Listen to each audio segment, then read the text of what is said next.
the weekend, a shortage of grip as cars rejoining the track in the region of Turn 5 drag all kinds of mud across the circuit. The green flag flies, we're underway.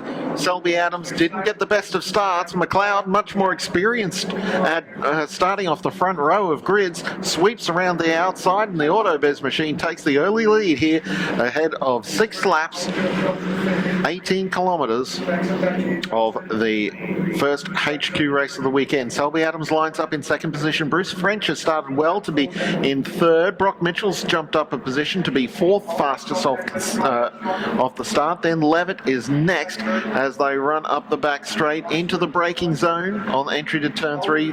The biggest stop on the track. The back straight's the longest as Mantufel has a lockup back in the pack slightly. Has to prop slightly on entry to turn 3. But it's McLeod who leads them up the Lake Straight now into turn 4. Field's quite tight. Levitt's under real pressure to hold on to 5th position at the moment. He's trying really hard to hold on to it. Selby Adams is pressuring the race leader as we look back at the tail of the field there of Strachan and Shuttlewood. Back at the front of the field, there's McLeod. Selby Adams in that second position. French is looking for an option on having a go at second position. Selby Adams taking a very conservative line into turn 6. There's a locker further back in the pack, one of the black HQs, of which there are a number. We've had a spinner. The number 33 car has gone around. Rejoins at the tail of the field, and certainly that's unfortunate for the driver of car 33. That's Steve Tamati actually, who's dropped to the tail of the field with that spin there in turn 6 I should say, which all started with that lockup. Top 5 cars starting to break away from the field slightly. It's looks like it's Joe Andrisk who's bolted himself to the tail of the 4 fastest cars. In fact, we're about to go 3 abreast here as Bruce French, and we're not going to go 4 abreast, surely. And it is 4 abreast into turn 3. There is no way that we can have a clean exit with 4 cars wide. It turned into 3 cars wide because McLeod had been able to pull, not McLeod, that's Bruce French who pulled clear of that group. Selby Adams is now third.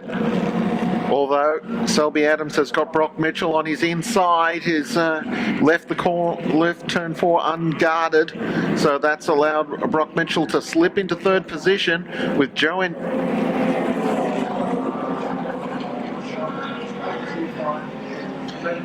Mitchell was very wide coming out of turn 5, and he's hit that small lake on the outside of turn 5. That's given him quite a case of the wobbles, and he's dropped a couple of positions as Selby Adams ranges up on the outside, and he's bringing Joe Andrisk with him. Out front, though, Mick McLeod is moving away from the field, dragging Bruce French with him there in second position. The 2 black cars at the front of the field have got a gap now over this squabble over third, which has, Mitchell going off the track there at turn 5, has pulled the rest of the field, well, has allowed the top 2 to get away as we watch Jason Levitt. We got a car off track there that looked like Warren Wadley's car that was buried in a sand trap somewhere. There it is on screen there, turn 2. Selby Adams doing a bit of Morse code there on the rear of Brock Mitchell's car. You saw the back end of Mitchell's car just wobble and dance slightly, and a little bit behind them we see this battle here between Andrisk, Levitt, and that's Mantufel there in the orange and blue car. As we see further up the field there, Colin Selby Adams has just outbraked Mitchell on the outside and driven around his outside to take third position.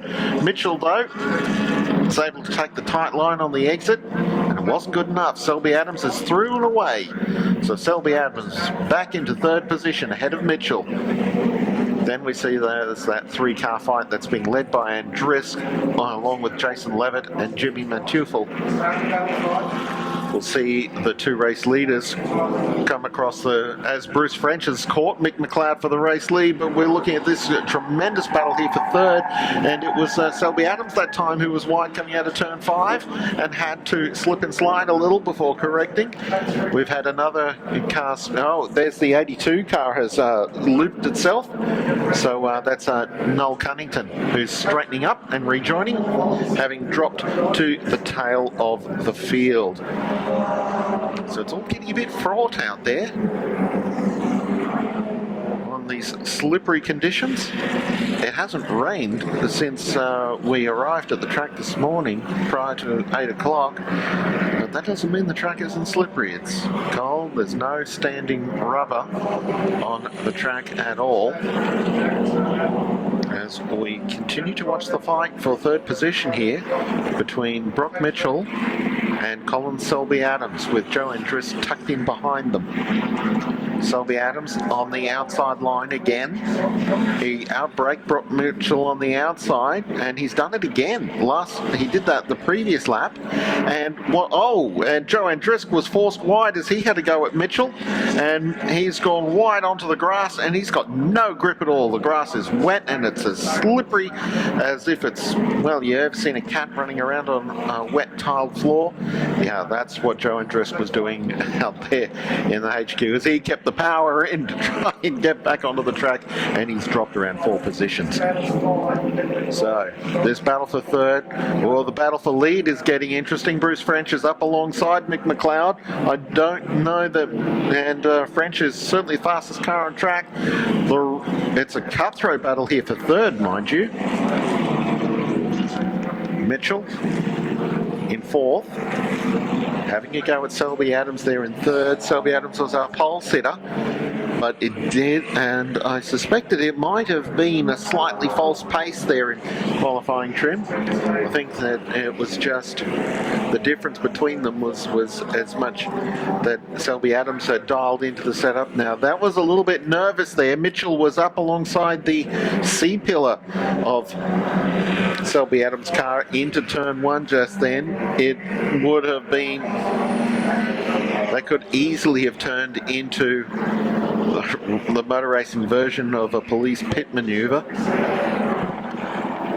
but there was no touch, and both cars got through turn 1 intact, and they remain running tightly together on the run down the back straight. Mitchell just sat in line there, and Selby Adams just lost the back end briefly in the mid corner.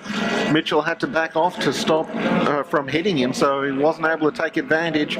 French is attacking Mick McLeod for the race lead just ahead of these two. And we're back with this battle here for third position, Selby Adams and Mitchell. Brock Mitchell was last start winner at Lakeside, as in the round winner. He didn't win a race in winning the round, but he was the only front-running competitor to run. And here we go, Bruce French is going around the outside of Mick McLeod for the lead. McLeod's got the better exit out of turn 6 though. They're going to go side by side across the line, and McLeod looks like he's going to be able to hold the inside line into turn 1 and preserves his race lead. But certainly Bruce French went as close as possible to taking the lead off him without actually completing the manoeuvre. These two looking very hot at the moment. Looks like that French has got more car speed at the moment than McLeod, but certainly McLeod suffers in racecraft to nobody here in Queensland. He's been racing these HQs longer than anyone in the class. As French goes for a deep dive under brakes.